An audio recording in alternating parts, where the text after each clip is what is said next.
These are live visuals there coming from Tashkent in Uzbekistan, where the Prime Minister Narendra Modi is currently there, and at this point of time he's going to offer tributes to the statue of Lal Bahadur Shastri.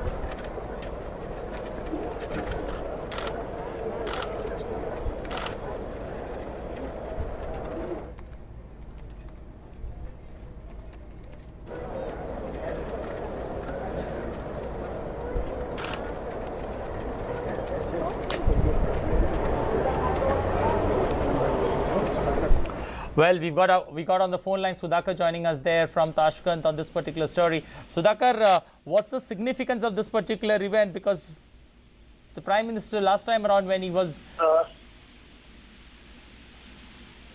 बिल्कुल आप जो देख पा रहे होंगे सीधी तस्वीरों में प्रधानमंत्री इस वक्त यहाँ शास्त्री जी की प्रतिमा लगी है। भारत के पूर्व प्रधानमंत्री लाल बहादुर शास्त्री जी का ताशकंद में ही निधन हो गया था साल 1966 में, लेकिन शास्त्री जी को यहाँ भी काफी श्रद्धा भाव से देखा जाता है। और इस जो प्रतिमा आपके सामने है, इस प्रतिमा को साल 1976 में स्थापित किया गया था इस वृक्ष को, और एक उज़्बेक स्कल्पचर थे याकूब शपीरो, उन्होंने इसे स्थापित किया था। और निश्चित तौर पे जो भारत उज़्बेक संबंध है कितने पुराने हैं, कई कितने दिन से दोनों देशों में आपसी साझेदारी सहयोग है, इसको भी कहीं ना कहीं दिखाता है।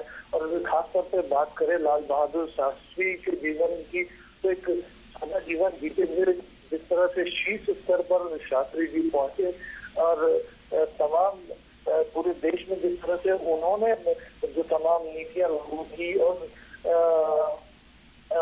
अभी इस वक्त आप तस्वीरों में देख सकते हैं अनिल, प्रधानमंत्री जो यहाँ भारतीय नागरिक थे और कुछ जो बच्चे थे उन तमाम लोगों से यहाँ मुलाकात कर रहे हैं प्रधानमंत्री।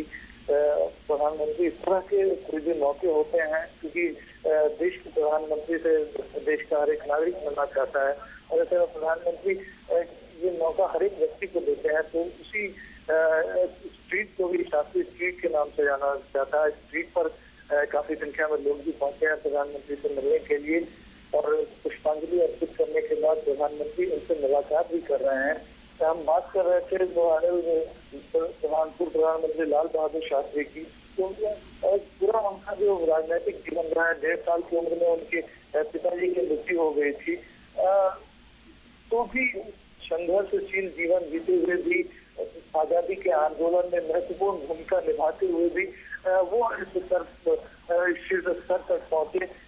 केंद्र में जब वो पहली बार रेल मंत्री बने थे तो उनके वक्त में एक दुर्घटना हो गई थी। इस दुर्घटना के फौरन बाद उन्होंने इस्तीफा दे दिया था, और एक वो पहली मिसाल थी कि जब सीधे तौर पर मंत्री का अगर कोई दोष न भी हो तो उसके बावजूद उसके एक नैतिकता का परिचय देते हुए उन्होंने अपने पद से इस्तीफा दिया, और उसको काफी सराहा गया था पूरे राजनीतिक परिदृश्य में उस वक्त भी।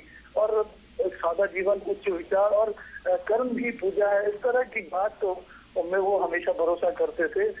हरित क्रांति जैसी चीजें जिस तरह से उन्होंने देश में आगे बढ़ाया, शास्त्री जी के टाइम में इन चीजों को जिस तरह से आगे बढ़ाया गया, वो भी काफी काबिल तारीफ है। और साथ ही साथ देश और संगठन के लिए उन्होंने काफी कुछ योगदान दिया, आजादी के आंदोलन में भी और आजादी के बाद भी उनको उसका काफी महत्व है। और शायद यही है कि भारत के प्रधानमंत्री नरेंद्र मोदी जब दोबारा उज्बेकिस्तान आए हैं, पिछली बार भी जब वो आए थे तो उनकी प्रतिमा पर पुष्प अर्पित उन्होंने किए थे। आज जब दोबारा वो आए हैं, आज फिर वो यहाँ पहुंचे हैं। Anil, Well, Sudhakar, this is the second time that Prime Minister is visiting Uzbekistan, and especially this particular street on which the Lal Bahadur Shastri's statue is there. What's the significance this time around that the Prime Minister, is visiting this particular monument, and what's the importance or what's the message that the Prime Minister is giving to the Indian community there? जी बिल्कुल निश्चित तौर पे एक message तो बिल्कुल यही है कि भारत के नागरिकों में प्रधानमंत्री नरेंद्र मोदी ये बात हमेशा कहते हैं कि भारतीय नागरिक जहाँ भी हैं, जिस देश में भी है, उनका पूरे देश का सम्मान बढ़ाया है, पूरे देश की नाक ऊंची की है। हम तमाम देशों से भारत को फायदा होता है। तो जो उनका कर्तव्य है, चाहे देश के भीतर हो या देश के बाहर हो, उसको एक वैल्यू देते हुए वो हमेशा वैल्यू देने की बात करते हैं और उसको हमेशा आगे बढ़ाने की बात करते हैं। और ये मुलाकात भी उसी संदर्भ में देखी जा सकती है। भारतवंशियों का जो रोल रहा है, उस रोल को हमेशा प्रधानमंत्री सराहते रहते हैं। और आज पूरे 2 दिन के दौरे की अगर बात करें अनिल, तो ये आखिरी कार्यक्रम है। इसके बाद प्रधानमंत्री सीधे एयरपोर्ट के लिए रवाना हो गया। खासा सिग्निफिकेंट रहा है पूरा ये दौरा। शंघाई सहयोग संगठन का सदस्य भारत बना है। एक ऐसा संगठन कह सकते हैं दुनिया की आधी से ज्यादा आबादी इस संगठन के क्षेत्र में होगी। खनिज हो, संसाधन हो, ऊर्जा संसाधन हो, तेल गैस का प्रचुर भंडार है। तो इस संगठन का सदस्य बनना अपने आप में भारत के नजरिए से भी काफी महत्वपूर्ण हो जाता है। जब इस तेजी से भारत विकास कर रहा है, उसकी ऊर्जा जरूरतें हैं अपनी, उसको देखते हुए खास तौर पे तमाम जो मुद्दे प्रधानमंत्री ने रखे, आपसी सुरक्षा के लिए किस तरह से साझेदारी को आगे बढ़ाना है, जो टेररिज्म का मुद्दा है उस बात पर खास तौर से जोर दिया। जो आज पड़ोस है हमारा अफगानिस्तान की भी उन्होंने चर्चा की। तो शंघाई सहयोग संगठन में प्रधानमंत्री का जो हस्तक्षेप के दौरान भाषण था वो काफी महत्वपूर्ण था। इसके अलावा जो उनके तमाम बायलैटरल मुलाकातें, द्विपक्षीय मुलाकातें हुए अनिल, 5 देशों के प्रमुखों के साथ उनकी मुलाकात हुई। उज्बेकिस्तान, चीन, बेलारूस, ताजिकिस्तान और उससे कुछ वक्त पहले रूस के राष्ट्रपति व्लादिमीर पुतिन के साथ प्रधानमंत्री नरेंद्र मोदी मिले थे। और के साथ जो द्विपक्षीय रिश्ते हैं उनके तमाम पहलुओं पर चर्चा हुई। लेकिन सेंट्रल एशिया, खासतौर पर जो विदेश नीति की पताका है, यूरोप, अमेरिका और पश्चिम एशिया के बाद अब मध्य एशिया पे भी भारत की नजर है। जो पुराने टाइज हैं, इस टाइज को और मजबूत करने की कोशिश है, फिर से स्थापित करने की बात है।